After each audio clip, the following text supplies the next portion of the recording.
Ever since version 1.0 of Genshin Impact, we have had access to a fairy tale written by Andersdotter, the Boar Princess. In all honesty, not really a page-turner, until the last one, where we're left with a disturbing, nonsensical ending. The story was inspired by another real-life tale, The Snow Queen, written by Hans Christian Andersen, and surprisingly, classic philosophy. The allegorical and symbolical nature of this book was spilled for us, pun intended, onto A Fortune Slip by Alice. She gets angry at the kid for not understanding the true meaning of the story. So, we're going to prove to her that we're smarter than some kid from Mondstadt. We're deconstructing these allegories to see behind the curtain, uncovering what hidden information they hold, and whether they have anything to do with the next Archon, the Tsaritsa. Due to the nature of the story itself, we'll have to use a non-linear approach by going back and forth to make sense of it, but I promise that everything will make sense by the end. And for those of you who are not familiar with this book, the overall events go like this. A princess from an unknown kingdom located in a forest goes to the frozen north with her two companions to save a sad wolf who was cursed. The boars, the forest, and a cursed wolf. Those are the three most important allegorical elements that Alice was referring to.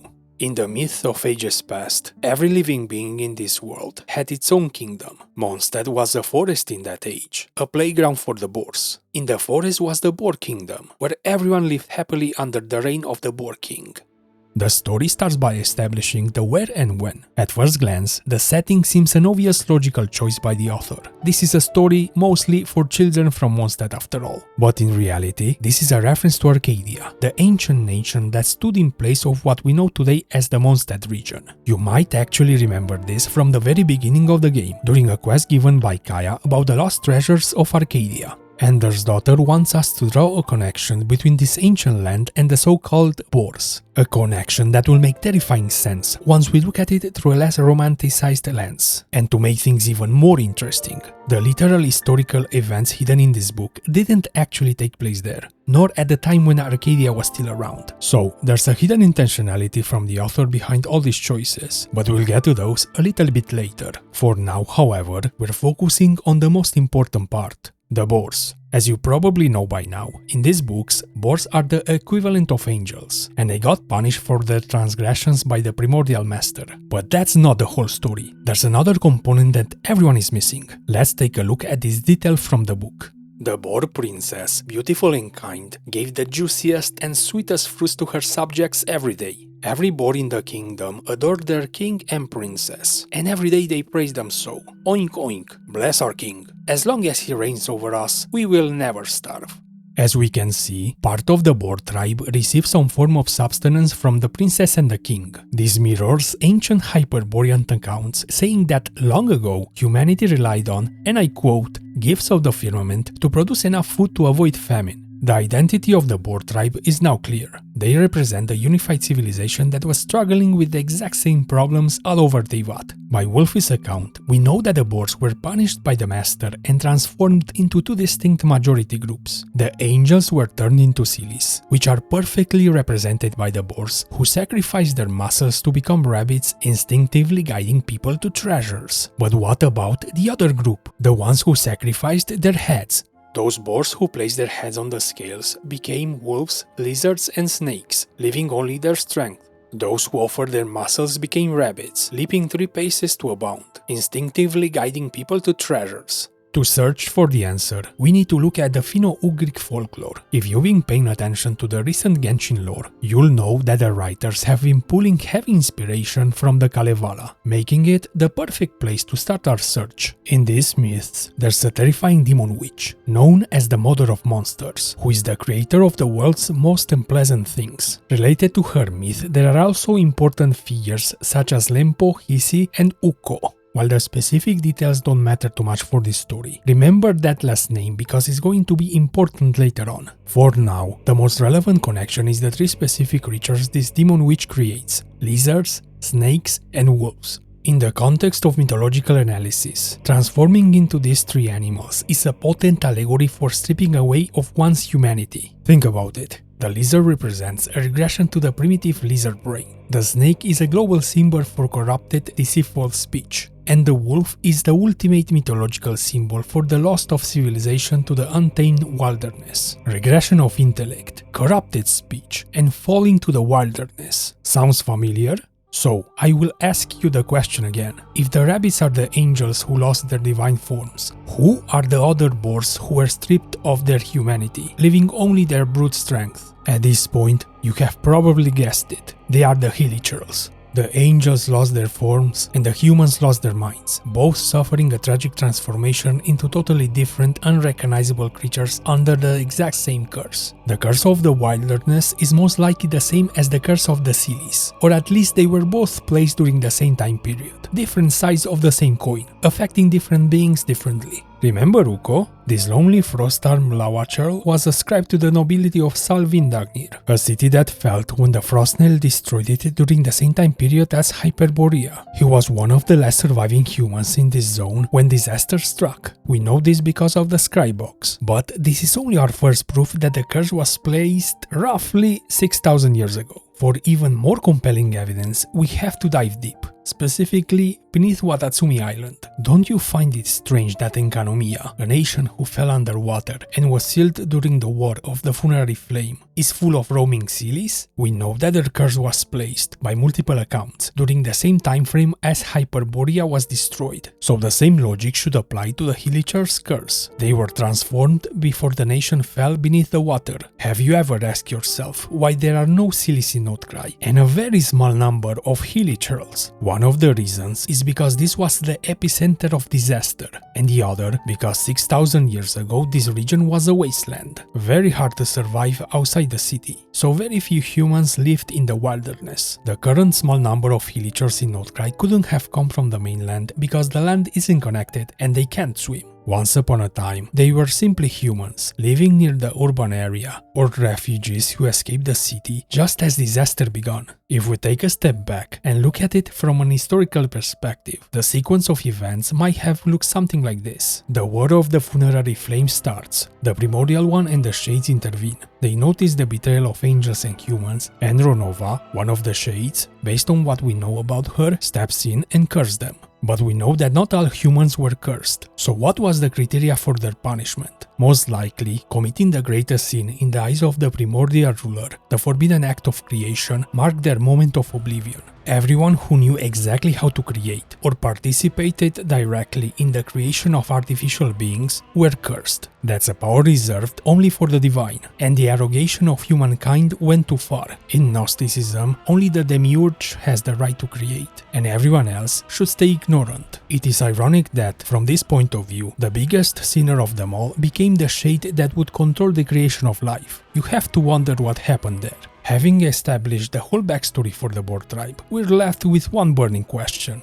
Who's the princess? Everything points to her being the first angel, Koitar, even though that's not her real name, just how the Frostmoon Scions refer to her. While we don't know exactly why Andersdotter would connect her to Mondstadt, outside of the obvious one, Andrew's connection to the region, I do think there's a more convoluted reason that would require another whole video to explain, and I'm not even totally sure myself. Who knows what fascinating things I found while digging for my Unified Civilization video. I guess you'll have to stick around to find out. So if you're enjoying these lore deep dives, make sure to subscribe so you don't miss it. I'm currently trying to reach my first 1,000 subscribers, and your support would mean the world to me. But I digress. For now, we should focus on this story, because with the backstory and the protagonist identified, we can jump directly to the last act of the story. You'll see why. Starting with Volume 5, the princess and her two companions, a turtle and a fox, go towards the frozen north to defrost the wolf's heart and befriend him. Now you might wonder, why would Andersdotter choose a fox and a turtle specifically? Her reason is actually pretty funny and simple. Both are really just popular in Mondstadt. There's a ton of literature about foxes, and turtles are popular pets for kids. Even Jin had one. However, despite this innocent inspiration, the story takes a dark turn. After the group endures their trials and finally finds the wolf, the journey doesn't end in a beautiful friendship. Instead, in Volume 7, the princess and the wolf conclude their meeting by eating both the turtle and the fox, an ending that comes out of nowhere and seems rather inappropriate for a younger audience. But why? Why is the story in the book so different from what actually really happened? And how do we make sense of it? In the actual historical events, the wolf, Husandrius, a fact that the book goes out of its way to pinpoint, breaks into the Silly Hall. There, he finds the first angel, who transitions him from a wild beast to an intelligent creature. to a god basically. Afterwards, he goes to old Mondstadt. The discrepancies are so vast that almost nothing from the ending of the book is true. Why is that? One of the reasons is because Andersdotter was using another book from Mondstadt as her source material, and I say this because certain details are shared between the Boar Princess and A Drunkard's Tale. For example, Andrius's ability to speak before meeting Koitar, or him being a lone wolf, both untrue. So to hide whatever truth she wants to keep buried, Andersdotter is using the details of another's tale and passing them as her own. Another reason is that certain elements from both tales are thematically associated with Christianity. The first angel, Mondstadt, wine, etc. This Christian subtext will truly reveal its significance later on. So, why is this ending so bizarre? And why does it deviate completely from the real historical events? Because the last part of the Boar Princess isn't a historical recounting at all. It is a direct translation of Plato's allegory of the soul, also known as the chariot allegory. Plato pictures the soul as a chariot pulled by two very different horses, steered by a single driver. While we're not going to get very technical here, because it's above my pay grade and I don't want to lose you all, we do have to understand the basis of this allegory. Plato believed that the soul was divided into three parts: reason, the part driven by logic and a deep love of truth and wisdom; spirit, the part responsible for high-minded emotions like courage, pride, and righteous anger; and the appetite, the part in charge of basic passions and physical desires. He believed that for a healthy individual to exist, reason in conjunction with the spirit need to control appetite and not let it go wild. All these parts needed to work together in harmony. But what happens when things go wrong? If the spirit aligns with appetite and they ignore reason, this leads to an imbalance, or injustice, as he calls it. During the cyclical reincarnation process, Plato believed that souls controlled by appetite would receive a karmic downgrade, first reincarnating as a woman, and if they still didn't correct their mistakes and let reason take the wheel in that life, they would be reincarnated as wild animals in the next cycle. As a tangent, a heroic soul reincarnating as an animal? I do wonder if Vanessa ticking all these boxes is just a coincidence. But I digress. Now that we understand the rules of Plato's three-parted soul, the bizarre ending of the Boar Princess suddenly makes terrifying, perfect sense. In Andersdotter's book, these three parts of the soul are perfectly personified. Reason is represented by the two wise companions, the fox and the turtle, the noble spirit is the princess, and the base appetite is the wolf. Let's look at how they interact. When faced with deadly blizzard, the fox and the turtle rationally assess the danger. They advise the princess to use logic, either head back home or wait until it's safe. The princess is driven entirely by a sense of compassion and a perceived nobler cause of rescuing a lost friend. And the wolf's driving motivation at the climax of the story is utterly primal. His very first complaint to the princess is simply that he hadn't had lunch yet. The dynamic between all these characters is a perfect example of what leads to an imbalanced soul. The princess not only ignores reason, she literally kills them, just to satisfy her primal desires. And in case you weren't completely convinced by this philosophical reading, Genshin literally tells us the answers through Wolfie himself. Let's look at what he imagines transforming into when he reads. Sometimes I'm Wolfie the Brave, others Wolfie the Wise, and sometimes I'm even the big bad Wolfie. The answer was hiding in plain sight this whole time. Now you might ask yourself, why split reason in two? What's the point of that? The fox represents quick, practical, and calculating logic, is the cunning side of reason. When asked how to cure the pup, the fox immediately provides the mechanical, practical solution. Only sincerity and fire could melt such evil eyes. And when the blizzard gets too dangerous, the fox is the one who calculates the immediate physical risk and the political consequences, asking for a direct retreat. The turtle represents slow, deliberate, and profound wisdom. It's the philosophical side of reason. While the fox gives the practical cure, the turtle understands the heavy, underlying cost of the endeavor. Friendship demands sacrifice. No friendships come without sacrifices. This is a dark foreshadowing that the princess completely misinterprets. And in the blizzard, the turtle doesn't suggest running away like the fox does. Instead, he asks for patience and strategy, resting, waiting for the wind to stop, and continuing when the sun comes out. By splitting reason into two types of wisdom, the story emphasizes the absolute totality of the princess' downfall. She doesn't just ignore common sense, she actively rejects both practical survival instincts and deep, measured wisdom.